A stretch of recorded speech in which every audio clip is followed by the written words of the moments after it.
اب ایک اور تاریخی ایشو ڈسکس ہونے جا رہا ہے اور وہ بنی اسرائیل سے ریلیٹڈ ہے.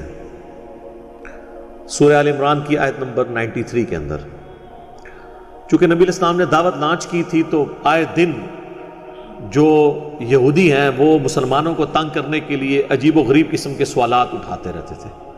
جیسے یہاں پہ بھی لوگ چھوٹے چھوٹے فقہی مسئلے اٹھاتے ہیں، پوچھیے جی ذرا جا کے، ٹھیک ہے نا جی.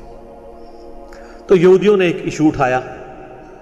مسند احمد میں ڈیٹیلڈ حدیث موجود ہے اسی کانٹیکسٹ کے اندر، یہ جو اگلی آیت آ رہی ہے، آیت نمبر 93 سورہ آل عمران کی، کہ حضرت اسرائیل علیہ السلام جو تھے، یعنی حضرت یعقوب بن اسحاق بن ابراہیم، اسرائیل ان کا لقب تھا. اسرائیل ہبرو لینگویج میں، عبرانی زبان میں کہتے ہیں اللہ کا بندہ. اسرائیل ویسے ایک ملک بھی ہے، وہ اسی نسبت سے بنا ہوا ہے. قرآن میں سورت بھی ہے، سورہ بنی اسرائیل، بنی اسرائیل اسرائیل کی اولاد. تو حضرت یعقوب کے 12 بیٹے تھے، وہ بنی اسرائیل کہلاتے ہیں. حضرت یعقوب کا لقب تھا اسرائیل، اللہ کا بندہ. تو حضرت اسرائیل یعنی حضرت یعقوب بن اسحاق بن ابراہیم علیہ السلام اجمعین، ان کو کوئی عارضہ لاحق ہوا تو انہوں نے ایک منت مان لی کہ جب میں ٹھیک ہوں گا نا تو میں اپنی سب سے پسندیدہ چیز اپنے اوپر حرام کر لوں گا. اور 2 چیزیں انہوں نے اپنے اوپر حرام کر لی، ایک اونٹ کا گوشت اور ایک دودھ.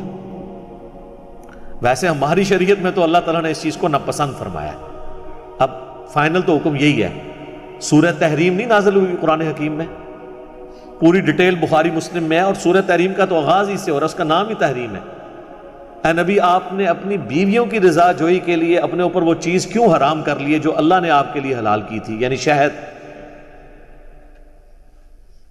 بیویوں کے بھی گروپ بنے ہوئے تھے اور وہ حضور کی محبت کی وجہ سے ان میں آپس میں ایک سوکن والی جیلسی پائی جاتی تھی. نبی علیہ السلام نے ایک بیوی کے ہاں سے شہد پی لیا، شربت، تو دوسری جو بیویوں کا گروپ تھا انہوں نے پہلی پلاننگ کی کہ ہم حضور سے کہیں گے کہ آپ کے منہ سے جو ہے نا وہ اس کی بو آ رہی ہے شہد کی.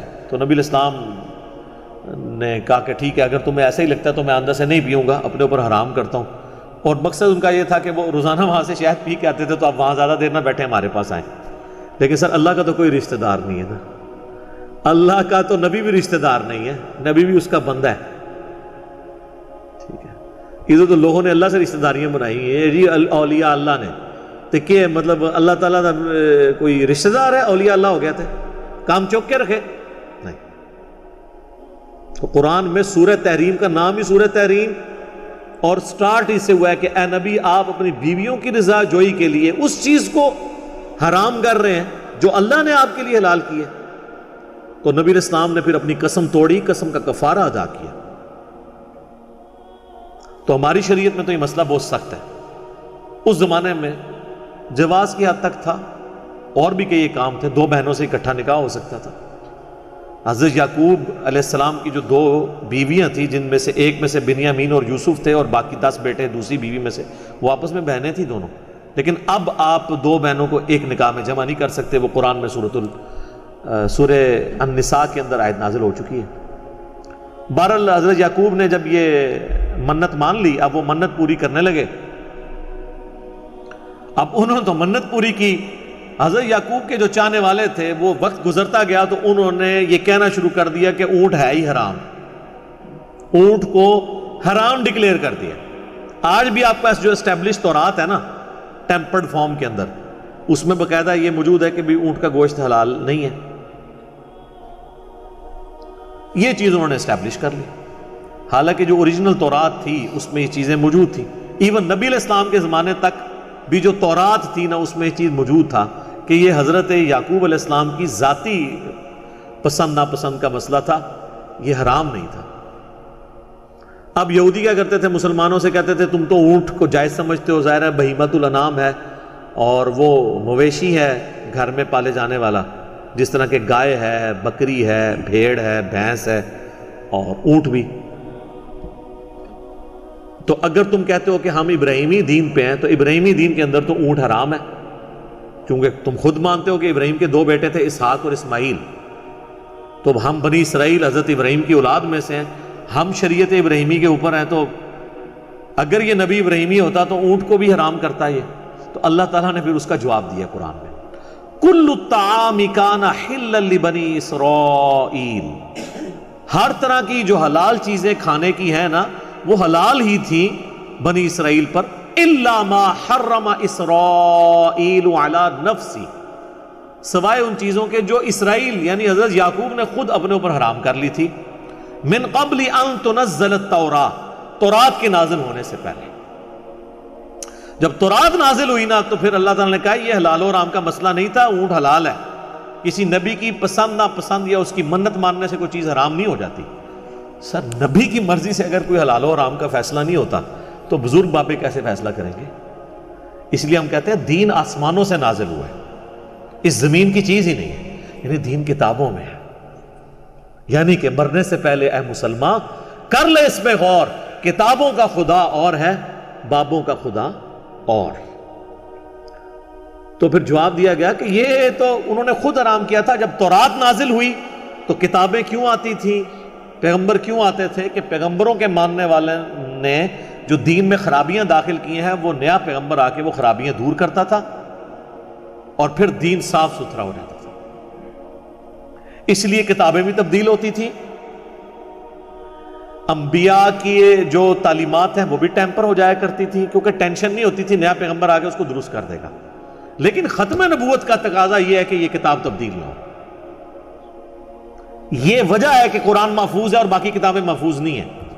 وہاں محفوظ ہونا نہ ہونا فرق نہیں پڑتا تھا، لیکن قرآن اگر محفوظ نہیں رہتا نا تو اب پیغمبر تو کوئی آئے گا ہی نہیں۔ لہذا رسول اللہ کے بعد جتنے لوگ ہیں وہ تو قیامت الدین کہہ سکتے ہیں کہ اللہ ہم تک تو دین ہی ٹیمپرڈ فارم میں پہنچا ہے، تو یہ گلہ آپ تو نہیں کر سکتے۔ اسی لیے پھر اللہ نے اس کی ذمہ داری خود لی، انا نحن نزلنا الذکر وانا لہ لحافظون، سورۃ الحجر آیت نمبر 9۔ بے شک اس الذکر قرآن یاد دہانی، اللہ کی یاد دلانے والی کتاب کو ہم نے نازل کیا، ہم ہی اس کی حفاظت کرنے والے ہیں۔ یہ ختم نبوت کی برکت ہے کہ قیامت تک کے لیے کتاب اللہ نے اپنے ذمہ لے لی ہے۔ تو اللہ تعالیٰ فرما رہے کہ یہ تورات نازل ہونے سے پہلے تھا، تورات میں پھر اللہ نے کلیریفائی کر دیا تھا، تم یہودی ہو نا، تورات کے ماننے والے ہو نا۔ موسیٰ علیہ السلام بھی تو تورات کے ماننے والے تھے، ان پہ تورات نازل ہوئی تھی، وہ بھی حضرت یعقوب کی اولاد میں سے تھے، وہ بنی اسرائیل میں سے تھے، یہودی النسل تھے حضرت موسیٰ علیہ السلام۔ قل فأتوا بالتوراۃ فاتلوها ان کنتم صادقین، اے نبی ان سے فرماؤ لے کر آؤ تورات، اگر تم سچے ہو تو تورات پڑھو ذرا، اس میں کہاں لکھا ہے کہ اونٹ کا گوشت حرام ہے؟ ویسے آج کل کی تورات میں لکھا ہوا ہے، کیونکہ وہ تو ٹیمپرڈ فارم میں ہے، نبی علیہ السلام کے مبارک زمانے تک یہ چیزیں انجیکٹ نہیں ہوئی بھی تھی۔